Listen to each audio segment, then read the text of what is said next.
Let's work towards our goal of streaming performance counter data by first taking a look at the perfmon program in Windows.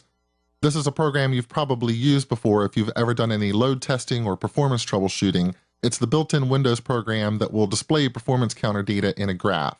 And the way I add a performance counter is to open up this user interface, which is very useful because it specifies the 3 pieces of information that I need to read a performance counter from C# code. First of all, there's the category. Right now I'm inside of the processor category. Of course, that contains performance counters related to the behavior and utilization of my CPUs. When I want a specific performance counter like % processor time, I need to specify 3 pieces of information: the category, processor, the counter name, which is % processor time, and then for this specific performance counter, I need to specify an instance. I can specify total, which means I want the % processor time used by all of the CPUs on the system, or I can also drill into specific CPUs like CPU 0 or CPU 1. And the instance will change depending on what performance counter you're in. Some performance counters, they allow you to specify an instance that is a process that's running on the machine. Some perf counters will drill down to the thread level. And some perf counters, you don't need to specify an instance at all. For example, if I go to the remote access service, the performance counters in here, I don't need to select an instance. I just need to select the category and counter name. And this is what I have to remember from C# code when I'm creating a performance counter to read. And to help me out, I think I will create some helper classes. So let me add a folder in Visual Studio called counters. And inside of there, I will Control-Shift-Add a class called PerfCounterWrapper. The idea is to provide a friendly interface for performance counters. And the constructor for this class will need those 3 pieces of information: category, counter, and instance name.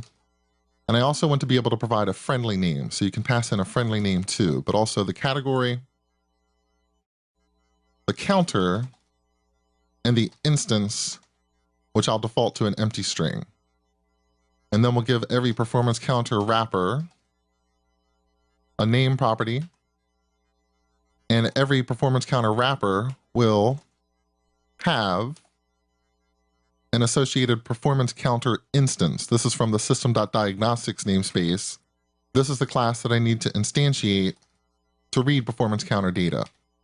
And it's easy to instantiate. I can say counter equals new performance counter, pass in the category, the counter name, and the instance, which can be an empty string, and also specify I just need read-only access to this performance counter. Which brings up a point I want to make. I'm not going to face any problems reading performance counter data because I'm running with IIS Express, and IIS Express runs with my credentials. I have access to performance counter data. But if I were to push this out to IIS, the full IIS on a regular web server, I might face some difficulties because it might be using an account that doesn't have access to even read performance counter data. If that's the case and you really want to use this on a web server, you'd have to look at some MSDN articles that document how to make performance counters available to accounts that otherwise wouldn't have access to them. But now that I've created a performance counter, I can also assign the friendly name, and I can assign one more property, a property that will return a floating point value, call it value, and it just needs a getter. This is going to read the performance counter data, which is very easy to do. Just need to say counter dot next value. And of course, return that. And then hit Control-KD to do some formatting of the code. And I now have a class that will help me easily read some performance counter data. Next, what I would like is a class that makes it easy to read all of these different performance counters that I'm going to be managing. I will call this the PerfCounter service. The idea of the PerfCounter service is to maintain a list of those performance counter wrappers. I'll call that my counters collection. So inside of a constructor, I want to create a list of those and add in some counters which will require some typing, so I'll be right back. And what I've added here are 3 performance counter wrappers. One to measure the amount of CPU we're using, one to measure the amount of paging on the server, and one to see how busy the disk is. Those are three key measurements that I want to stream down to the client to get an idea of how the server is behaving. And now I just need a method to read all those performance counters and give me some results. I'm going to return dynamic here because ultimately these results are just going to be sent directly to the client. There's really no processing involved. And that will allow me to use a really simple link expression to say, for all of the counters in the list, just take a counter C and transform it into a new object where name equals the friendly name of the performance counter, and there's a value property that equals the value that you read from that performance counter. And that should be all of the code that I need to read my performance counters. Somewhere else in the application, I can just instantiate a perf counter service, and whenever I ask it to get results, I should get results for the processor, for paging, and for disk. And that is something that I'll want to do from my perf hub. What the perf hub will need to do now is set up some sort of almost infinite loop that will continually poll these counter results, collect them, and send them down to the clients that are connected to this hub. And I will start that right away. As soon as the perf hub is constructed, I will start collecting counter information. I'll use Visual Studio to generate this method stub.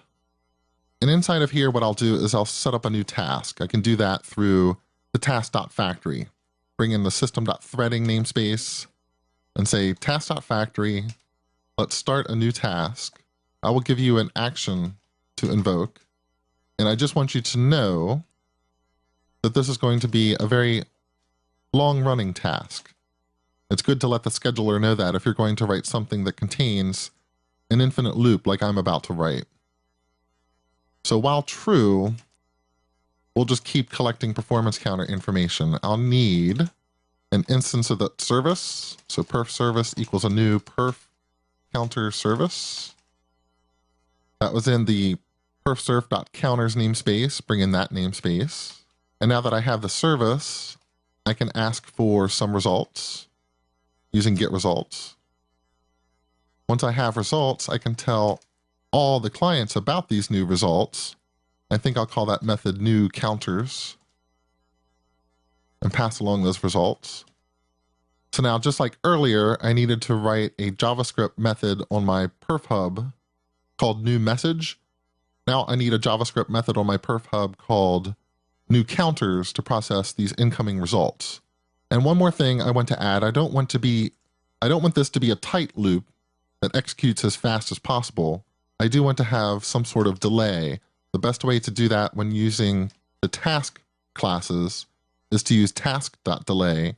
But in order for that to be effective, I have to await the task that it returns. So task.delay returns a task that represents the outstanding work of completing a delay. And in order to use the await keyword here, I will have to make this an async anonymous method. But this should give me everything on the server that I need. I now have a service that collects performance counters. I have a hub that is using that service to continually collect results, and I'll be sending those results down to the client over WebSockets or whatever communication conduit they're using. So the next thing I need to do is turn to the client and implement some JavaScript to receive these results and show them on the screen.